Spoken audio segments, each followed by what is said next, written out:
lagi bersama saya Dr. Eni Tarin dan juga rekan saya. Dokter Haikal. Hai Dr. Haikal, Halo, pagi ini Dr. udah makan Arin. nasi belum? Udah, tapi ya. ya ini katanya nih, kayaknya udah cukup lama ya, nasi itu musuh bagi mereka yang suka, yang ingin turun berat badan. Iya betul sekali, katanya banyak yang bilang, aduh kita nggak usah makan nasi deh biar cepet badannya turun gitu ya. Tapi makannya lontong gitu. Sama aja, tapi makannya roti, sama aja. Tapi nih kita bakal membahasnya nih karena ini erat banget sama ini perkataan-perkataan Betul. ya, dari untuk masyarakat gitu ya, bahwa katanya kalau misalnya kita nggak makan nasi, padahal kita orang Indonesia nih ya, kita Betul. bisa nurunin berat badan, terus udah gitu lebih baik untuk kesehatan, bener apa enggak ya? Penasaran kan? Langsung saja kita undang Dr. Ida Gunawan, dokter gizi klinis. Selamat pagi, Pagi, dokter. Dok. Apa kabar? Sehat, Sehat, dokter. Dok. Dokter nih tim makan nasi apa enggak nih? Saya Kayaknya makan nasi ya? Iya dong, Iya, pasti kan? Indonesia. khas banget ya. Khas Khas banget banget, kan ya. Karena iya. kalau misalnya orang Indonesia tuh ada yang bilang kalau nggak makan nasi nggak makan. Gitu. Betul. Iya. Bahkan kalau udah makan mie, kalau bukan makan nasi, belum makan juga rasanya kan? Jadi mie-nya dicampur nasi. Nah, itu dia. Nah cuma nih dok, akhir-akhir ini banyak yang bilang kalau misalnya mau nurunin berat badan ya kan, itu kita ilangin aja makan nasinya, nggak usah makan nasi. Ini Iya. fakta atau mitos nih dok, kalau misalnya kita nggak makan nasi, itu bisa nurunin berat badan. Ini fakta atau mitos? Jawabannya mitos. Oh, Mitos. Nah, bingung kan ya apa sih di luar sana mitos nih dok, serius. Serius. Yang nonton langsung makan nasi. Tahu nggak kenapa dia mitos? Karena gini, kalau bicara penurunan berat badan yang harus diperhatikan adalah keseimbangan kalori. Yes. Ya. Jadi harus dilakukan defisit kalori, namanya Betul. membuangkan Iya. berat badan, defisit kalori. Iya. Nah kalau bicara kalori itu sumbernya bukan cuma dari nasi. Lemak sendiri menyumbang kalori paling besar, 9 kalori per gram. Wow. Jadi bayangin ya, saya nggak makan nasi. Iya. Kalau nasi itu kan karbohidrat, Iya. dia hanya nyumbang 4 kalori per gram. Jadi kalau misalnya saya nggak makan nasi, berarti saya hanya buang 4. Empat. Tapi saya ganti dengan gorengan. Ya wes toh tambah Nambah 9. 9 ya. Lah kapan Betul. defisitnya? Iya betul, Iya. betul, Ya betul, betul ya. betul. Jadi tidak selalu seperti itu. Nah ini yang harus kita betulkan di luar sana. Ya, jadi kalau mau turunkan berat badan, bukan cuma mengurangi nasi, tapi juga harus diatur bagaimana komposisi lemaknya sehingga terjadi defisit kalori. Jadi intinya adalah bagaimana untuk mengurangi kalori dok ya, Betul kalau sekali. ingin menurunkan berat badan. Iya. Jadi nasi itu bukan satu-satunya faktor yang menyumbang kalori dok. Betul.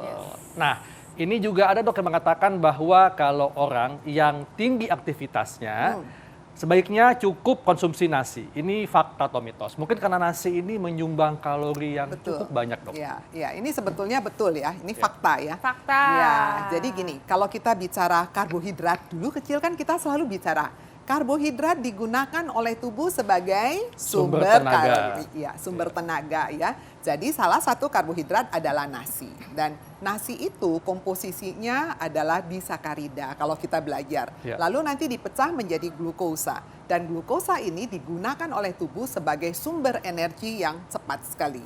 Jadi kalau kita ingin melakukan aktivitas banyak, menggunakan banyak tenaga, memang salah satunya bisa didapat dari karbohidrat. Betul. Tidak selalu nasi ya, jadi kita harus meluruskan dulu. Kalau bicara nasi, artinya kita bicara ibu besarnya, induknya adalah karbohidrat. Ya. Dan karbohidrat ini digunakan sebagai sumber utama untuk energi tubuh kita. Nah, ya. ngomongin soal karbohidrat nih dok, ini kan banyak nih kita tahu karbohidrat tuh ada macem-macem banget Iya. nih Iya. ya kan yang di luaran sana. Nah ini ada fakta atau mitos bahwa karbohidrat dari nasi itu lebih baik dibanding karbohidrat dari tepung terigu. Ini fakta atau mitos dokter? Ya, ini adalah fakta. Fakta. Ya, pertanyaannya kenapa dok? Ya, Iya. karena gini, kalau bicara tepung terigu artinya karbohidrat refine. Ya. Karbohidrat yang halus sekali dan Iya. udah langsung diambil oleh tubuh. Betul. Kalau kita bicara nasi, maka dia masih punya unsur lainnya selain si karbohidrat murni tadi, tepung Yes. tadi. Ada seratnya ya, Ada kemudian mikronutrien. ya Iya. mikronutrien lainnya Betul. dan itu semua berkolaborasi ikut menurunkan kecepatan dia langsung diserap oleh tubuh.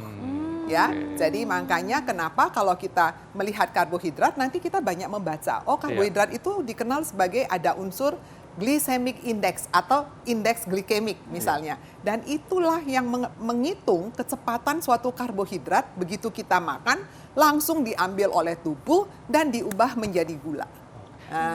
Dok, ini ngomongin IG dok ya, indeks glikemik, ini banyak sekali di tengah masyarakat yang ingin diet turun berat badan, lebih memilih nasi merah dibandingkan nasi putih. Jadi tetap menganggap nasi putih ini musuh yang bisa menambah berat badan. Nah sebetulnya apa dok bedanya nih?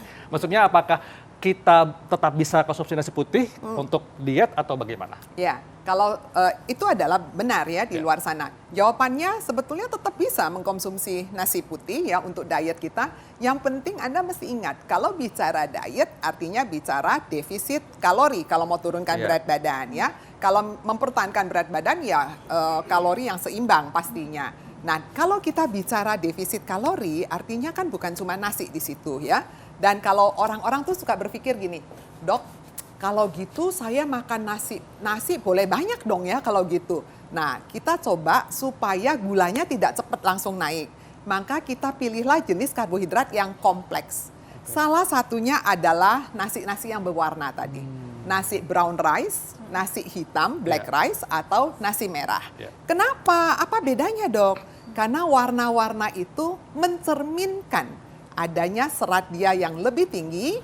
Yang kedua, dia juga mencerminkan adanya mikronutrien lain yang lebih tinggi dibanding si putih tadi.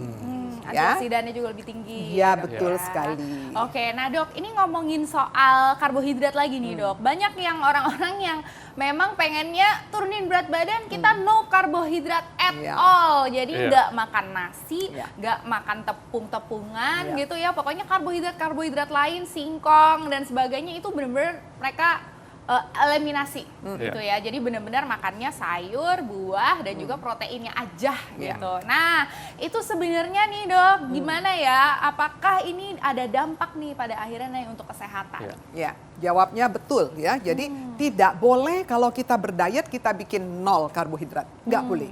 Ya, menurut American Diabetes Association ya, itu penelitian di luar banyak sekali. Mereka katakan minimal karbohidrat yang harus dikonsumsi dalam sehari minimal loh. Artinya the bottom line ya. Itu antara 100 sampai 130 gram per hari. Kalau saya bilang 100 gram per hari bukan berarti nasinya 100 gram. Itu adalah karbohidrat. Dalam 100 gram nasi karbohidratnya cuma 40 gram. Ya, jadi lebih sedikit. Kalau dia bilang mintanya 100 gram, artinya nasi boleh 100 gram, kan cuma dapat 40.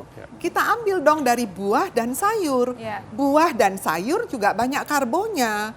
100 gram buah, kira-kira ya, misalnya apel 85 gram, itu mengandung kira-kira 12 gram karbohidrat.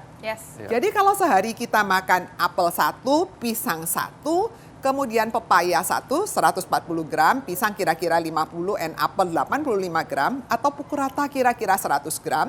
Artinya kita sudah mendapatkan karbo 3 kali 12 gram. Sudah 36. Ditambah nasi tadi 100 gram, 40, 76. Nah, masih kurang kira-kira 30 gram dapatlah dari sayuran tadi. Wah, jadi memang tetap mesti ada karbo dok ya? Ada karbo, nah, nggak tapi boleh. berarti pasti ada pertanyaan nih dok di masyarakat. Kalau misalnya kita nggak mau nih, pokoknya kita nggak mau makan karbo sama sekali gitu ya. Apa dampak jangka panjangnya dok, selain kita tidak bertenaga? Benar. Nah, tapi jangan dijawab dulu dokter, sesaat lagi kita akan kembali, tetap di Hidup Sehat.